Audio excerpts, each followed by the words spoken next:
Sono pronti ad essere realizzati lavori per una cifra pari a 10 milioni di euro. Si tratta di manutenzione straordinaria che riguarderà i diversi comuni della provincia di Agrigento. Si realizzeranno anche lavori di messa in sicurezza come sistemazione dei tetti, opere interne negli alloggi popolari e altro ancora. In città sono previsti 27 interventi per un importo di 1,3 milioni di euro. A Canicattì si interverrà in un totale di 56 alloggi, due gruppi da 28 con finanziamenti da 1,4 milioni di euro e di 900.000 euro. A Porto Empedocle verranno spesi 800.000 euro per la manutenzione straordinaria in 16 alloggi popolari.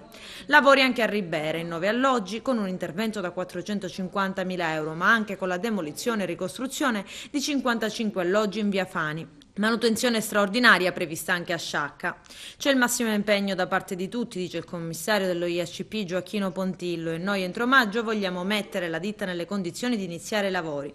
Fatto il contratto, la ditta deve presentare il progetto esecutivo che ha già preparato. Per questa vicenda c'è anche l'impegno dell'assessore Falcone. La sanatoria parla di 900 abusivi, ma che hanno diritto a ottenere una casa con l'approvazione della finanziaria.